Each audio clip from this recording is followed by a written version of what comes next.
नमस्कार दोस्तों, एक बार फिर से स्वागत है एक और नई वीडियो में। मैं हूं आपका दोस्त गिरीश। दोस्तों, सामने खड़ी हुई है हमारी ब्रेजा और ब्रेजा को 1 साल से ज़्यादा समय हमारे पास हो गया है इसको ड्राइव करते करते। इसकी लगभग सारी जानकारी मैंने आपको दे दी है, बहुत सारी वीडियो मैंने इसके ऊपर बना दिए हैं। आप लोग जिस बारे में बोलते हो उस टॉपिक में मैं वीडियो बना देता हूँ और मेरी कोशिश रहती है कि आपको ज़्यादा से ज़्यादा इस गाड़ी के बारे में जानकारी दूँ।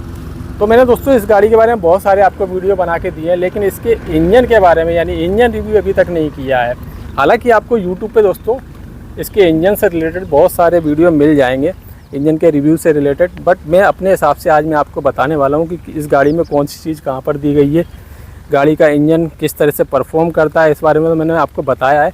साथ में और भी जानकारी मैं आपको देने वाला हूँ। तो चलिए दोस्तों, सबसे पहले खोलते हैं इसका बोनट, फिर मैं आपको सारी जानकारी एक एक करके देता हूँ कि कौन सी चीज़ कहाँ पर है, इस इंजन में कितना पावर मिलता है।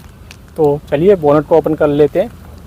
तो अभी दोस्तों मैंने बोनट को ओपन कर लिया है और अगर आप यहाँ देखेंगे तो कुछ इस तरह का इसका इंजन है और इंजन कंपार्टमेंट यानी कि जो बोनट का एरिया है ना, उसके नीचे का सारा एरिया आपको भरा भरा नज़र आएगा। मतलब बोनट के नीचे का एरिया सारा भरा भरा नज़र आएगा। सारी चीज़ें एक तरह से सिस्टमेटिक तरीके से दी गई है और यहाँ पर अगर आप देखेंगे अगल बगल में इंजन के तो काफ़ी ठीक ठाक स्पेस दिया गया है। यानी कि इंजन के किसी पार्ट पर अगर काम करना है तो मैकेनिक को ज़्यादा दिक्कत नहीं आएगी कोई भी काम करते समय।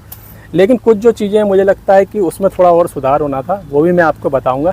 सबसे पहले जानते हैं कि ये जो इंजन है दोस्तों, जो कि ब्रेजा में, अर्टिगा में, XL6 में या फिर आपको सियाज जैसी गाड़ी में और साथ में ग्रैंड विटारा में भी देखने को मिलता है। अब ये जो इंजन है दोस्तों, ब्रेजा में आपको स्मार्ट हाइब्रिड और नॉन स्मार्ट हाइब्रिड के साथ में मिलता है। अंतर सिर्फ ये है कि यहाँ पर दोस्तों आपको जो स्टार्टर मोटर या फिर ऑल्टरनेटर मिलता है, ये यहाँ पर आपको ये जो ऑल्टरनेटर मिलता है ना, ये जो आप देख रहे हैं, ये थोड़ा सा अलग मिलता है नॉन स्मार्ट हाइब्रिड वाली गाड़ी में। ये स्मार्ट हाइब्रिड के साथ में तो इसमें आपको माइलेज भी अच्छा मिलता है। तो इस इंजन का जो सीरीज़ है वो K सीरीज़ इंजन है। K सीरीज़ इंजन मारुति के बहुत अच्छे होते हैं, बहुत रिफाइन होते हैं। तो ये K15 यानी 1500 सीसी, 15 का मतलब यहाँ पर 1500 सीसी से है। हालाँकि ये 1462 सीसी का इंजन है। अगर इसके डिस्प्लेसमेंट के बारे में बात करें तो 1462 सीसी का इंजन है और करीब 102 bhp और 136 न्यूटन मीटर के लगभग ये टॉर्क निकाल देता है। तो पावर देखा जाए दोस्तों तो बहुत कम है इस इंजन की। यानी कि अगर आप और गाड़ियों को देखेंगे, जैसे कि नेक्सॉन को अगर आप देखेंगे, 3 सिलेंडर इंजन है और वो 1200 सीसी इंजन है, उसमें आपको 170 न्यूटन मीटर के लगभग ये टॉर्क निकाल देता है। अब उसका कारण ये है कि वो टर्बो इंजन है, ये नेचुरली एस्पिरेटेड यानी नॉन टर्बो इंजन है, जिस वजह से ये इतना अच्छा माइलेज निकाल लेता है। हालांकि टर्बो इंजन ही माइलेज अब अच्छा निकालने लगे हैं, लेकिन परफॉर्मेंस टर्बो में आपको ज़्यादा बेहतर मिलेगा इसके मुकाबले। लेकिन इस इंजन की खासियत ये है ना दोस्तों, आपको एकदम से सेम परफॉर्मेंस आपको लो आरपीएम पे भी मिलेगा, हाई आरपीएम पे भी मिलेगा। जबकि टर्बो की खासियत ये होती है कि एक टर्बो रेंज यानी कि एक निश्चित आरपीएम में आने के बाद ही गाड़ी का टर्बो ऑन होता है, तभी आपको एक अच्छा परफॉर्मेंस या फिर अच्छा पंच मिलता है। लेकिन जो टर्बो गाड़ी होती है दोस्तों या टर्बो इंजन होते हैं, जब आप उनको सिटी में चलाते हैं तो इतना अच्छा मज़ा नहीं आता है, या फिर हिली एरिया में जब आप ड्राइव करते हैं first, second gear, third gear में, तो इतना अच्छा मज़ा नहीं आता क्योंकि वहाँ पर उनका टर्बो ऑन ही नहीं हो पाता। तो नेचुरली एस्पिरेटेड इंजन होने का ये फ़ायदा इसको मिलता है। एक तो माइलेज अच्छा मिल जाता है, दूसरा सिटी में चलाने में बहुत बेहतरीन परफॉर्म करता है ये, साथ में इसका मेंटेनेंस भी कम होता है। तो ये K15C सीरीज़ का इंजन है। ये स्मार्ट हाइब्रिड के साथ में, जैसा कि मैंने आपको बताया, अगर स्मार्ट हाइब्रिड अगर आप नहीं लेंगे तो आपको ये जो आप देख रहे हैं ना ऑल्टरनेटर, ये थोड़ा सा डिफरेंट मिलेगा, छोटा सा मिलेगा। और ये 4 सिलेंडर इंजन है, तो ये इंजन बहुत ही ज़्यादा रिफाइन हो। आपको पता मारुति के जो 4 सिलेंडर इंजन है K सीरीज़ वाले, वो बहुत ही ज़्यादा शानदार है, बहुत ही ज़्यादा रिफाइन और स्मूथ है। गाड़ी का इंजन स्टार्ट होगा आपको पता भी नहीं चलेगा। थोड़ा सा मैं इसको पहले स्टार्ट करके दिखाता हूँ ताकि आपको पता चले कि गाड़ी में कितना वाइब्रेशन है, इंजन में कितना वाइब्रेशन है। तो यहाँ पर हम क्लच को दबा के इंजन को करते हैं स्टार्ट। तो इंजन स्टार्ट हो गया है। अब मैं आपको दिखाता हूँ। देखिए यहाँ पर इंजन स्टार्ट हो गया है। एसी चल रहा है इसलिए फ़ैन ऑन हो गया है। मैं एसी को ऑफ करके दिखाता हूँ। हालांकि यहाँ पर आप देख पा रहे हो कोई वाइब्रेशन आपको फील नहीं हो रहा होगा इंजन में, कोई भी वाइब्रेशन नहीं है, ज़रा भी वाइब्रेशन नहीं है। और इतना स्मूथ इंजन है ना, अगर बोनट बंद होगा और आप साइड में खड़े होंगे तो आपको पता ही नहीं चलेगा कि इंजन स्टार्ट है या नहीं। तो मैं इसको ऑफ करता हूँ। हाँ, तो मैं कह रहा था कि बोनट अगर बंद है और गाड़ी का इंजन स्टार्ट है और अगर आप साइड में खड़े हैं या आपके साइड से ये गाड़ी निकलेगी तो आपको पता ही नहीं चलेगा। इतना ज़्यादा साइलेंट, स्मूथ और रिफाइंड इंजन है। तो इस इंजन में दोस्तों 4 सिलेंडर दिए गए हैं और इस इंजन की एक खासियत और है, वो ये है कि इसमें आपको डुअल इंजेक्टर वाली टेक्नोलॉजी मिलती है या डुअल जेट टेक्नोलॉजी मारुति बोलती है ना, क्योंकि बलेनो में भी मिलती है। इससे फ़ायदा ये होता है दोस्तों, हर सिलेंडर में 2 इंजेक्टर है। आपने देखा होगा आमतौर पर एक सिलेंडर में एक ही इंजेक्टर होता है, इसमें 2 इंजेक्टर दिए गए हैं। उसका फ़ायदा आपको माइलेज पे मिलता है। कैसे मिलता है? जैसे ही आप एक्सीलेटर पेडल को प्रेस करते हैं तो दोनों इंजेक्टर काम करते हैं, लेकिन जब आप सिटी में चल रहे हैं, नॉर्मली एक्सीलेटर पेडल को प्रेस कर रहे हैं, तो फ्यूल की सप्लाई कम करने के लिए एक इंजेक्टर काम करता है पर सिलेंडर में, जिससे माइलेज काफ़ी अच्छा मिलता है, गाड़ी का परफॉर्मेंस अच्छा होता है। इंस्टेंट पिकअप चाहिए तो इसमें स्मार्ट हाइब्रिड भी दिया गया है, तो मोटर से भी पावर मिलती है। यानी ये जो आप देख रहे हैं ना, ये मोटर, ये बैटरी से पावर लेके ये जो बेल्ट देख रहे हैं इसके माध्यम से इंजन को पावर देती है, यानी टॉर्क असिस्ट का काम करती है, इंजन को हेल्प करती है और इससे माइलेज भी अच्छा मिलता है। और जैसा कि मैंने कहा, इसमें डुअल इंजेक्टर टेक्नोलॉजी दी गई है, तो जैसे आपको एकदम से पिकअप चाहिए तो दोनों इंजेक्टर अच्छे से फ्यूल की सप्लाई सिलेंडर में भेजते हैं, जिससे पिकअप भी अच्छा मिलता है, परफॉर्मेंस भी बेहतर मिलता है। तो ये फ़ायदा है डुअल इंजेक्टर का। अब यहाँ पर कुछ चीज़ें हैं, जैसे कि ये जो आप देख रहे हैं ना, इसकी एयर फिल्टर असेंबली है। इसको निकालना या क्लीन करना बहुत ईजी है, आप घर पर भी कर सकते हैं। जैसे कि आप देख रहे हैं इसके अंदर पेपर फिल्टर दिया गया है, आजकल की गाड़ियों में पेपर फिल्टर ही आता है।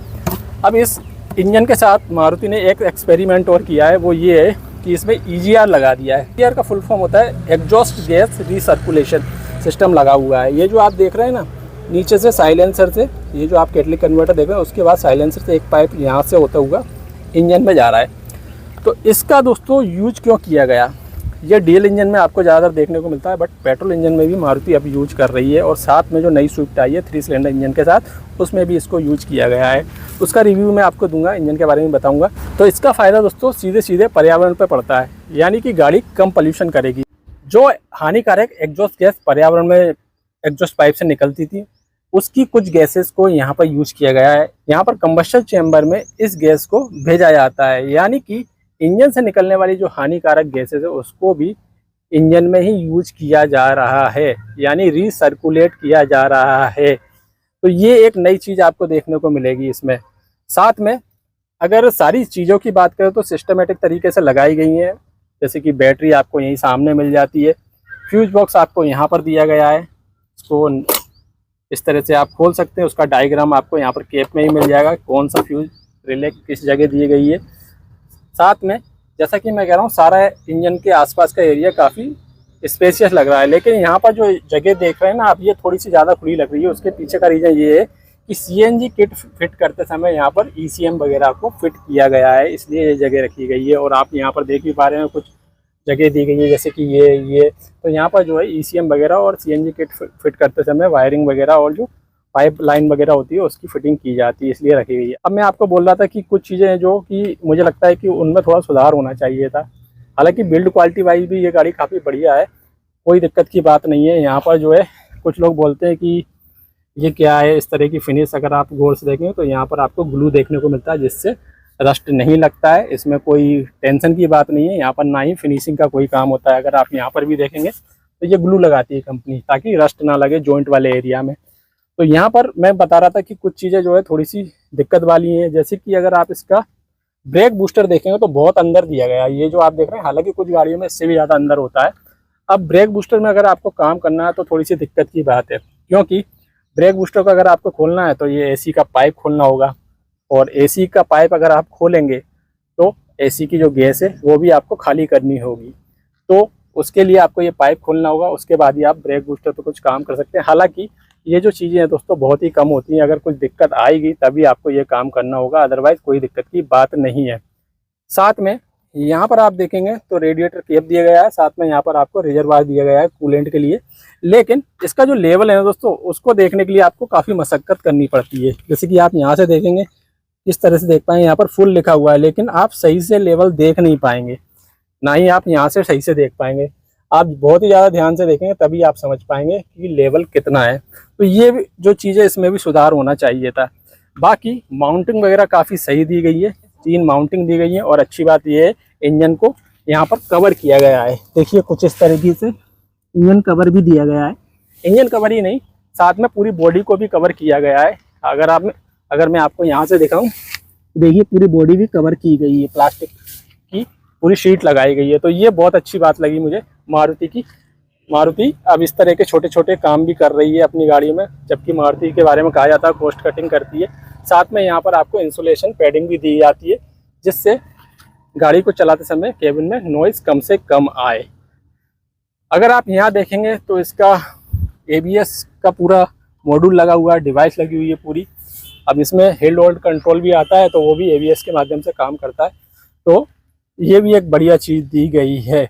यहाँ से आप भर सकते हैं engine oil. Engine oil grade की बात करें तो 0W16 का इंजन ऑयल ग्रेड, जी हाँ दोस्तों 0W16 यहाँ पर दी गई है डिप स्टिक, जिसके माध्यम से आप इंजन ऑयल का लेवल चेक कर सकते हैं। और यहाँ बैटरी दी गई है, यहाँ से कूलेंट भर सकते हैं, यहाँ से भी आप कूलेंट भर सकते हैं इसको खोल के, क्योंकि अभी गाड़ी गर्म है तो इसको मैं खोलूँगा नहीं। और यहाँ से आप भर सकते हैं विंडशील्ड फ्लूइड या पानी। और सस्पेंशन की ये जो रबड़ दी गई ना, ये भी सही दी गई है, जिससे जो है यहाँ पर रस्ट नहीं लगेगी। यहाँ से भर सकते हैं आप ब्रेक ऑयल। और हाउसिंग वगैरह काफ़ी अच्छी दी गई है, नो डाउट काफ़ी अच्छी मतलब हाउसिंग दी गई है। ये जो आप देख रहे हैं या फिर ये देख रहे हैं, काफ़ी सही फिट एंड फिनिश दी गई है। और जैसा कि मैं कह रहा हूँ, अगर किसी पार्ट पर काम करना तो काफ़ी ईजी है। जैसे कि आप यहाँ रेक देख रहे हैं, स्टीयरिंग रेक, या फिर आप पूरी वायरिंग देखेंगे, काफ़ी सिस्टमेटिक तरीके से मारुति ने इसमें फिट करके दी है। और यहाँ पर आप देख पा रहे होंगे बोनट में यहाँ पर रबड़ भी दी गई है, देखिए यहाँ पर पूरी रबड़ दी गई है, जिससे क्या होता है गाड़ी चलाते समय डस्ट अंदर नहीं जाती और बारिश के दौरान पानी भी एंटर नहीं होता है। तो ओवरऑल दोस्तों ये इंजन का परफॉर्मेंस बहुत अच्छा है, मतलब नेचुरली एस्पिरेटेड इंजन के हिसाब से बहुत अच्छा है। लेकिन हाँ, अगर आप इस गाड़ी को हाईवे पे चलाते हैं 100 से ऊपर चलाने में थोड़ा सा इंजन नॉइज़ आपको फील होगी, स्पेशली मैनुअल ट्रांसमिशन के साथ में, क्योंकि उसमें आपको 5 स्पीड का मैनुअल ट्रांसमिशन दिया गया है। जबकि ऑटोमेटिक वेरिएंट अगर आप चलाते हैं तो उसमें आपको 6 स्पीड का टॉर्क कन्वर्टर ट्रांसमिशन मिलता है, जो कि काफ़ी बढ़िया परफॉर्म करता है। तो जो 5 स्पीड का ट्रांसमिशन है, अगर आप 100 की स्पीड में गाड़ी को चलाते हैं तो गाड़ी का RPM 3000 के करीब रहता है, जिससे थोड़ा सा माइलेज भी ड्रॉप हो जाता है। तो ये एक इंजन रिव्यू था ब्रेजा का। और अगर आप कोई और डिटेल चाहते हैं तो वो भी मैं बता दूंगा। इसमें बहुत सारे सेंसर होते हैं, सेंसर के बारे में एक पर्टिकुलर सेपरेट वीडियो बना दूंगा। बाकी गाड़ी का इंजन बहुत अच्छा है। एक इसकी सर्विस भी हो गई जिसमें इंजन वगैरह चेंज हुआ है 10,000 किलोमीटर वाली, तो वो वीडियो भी मैंने यूट्यूब पर डाला हुआ है। तो ये एक जानकारी थी ब्रेजा के इंजन के बारे में। आपको ये जानकारी कैसी लगी कमेंट में जरूर बताइएगा। धन्यवाद।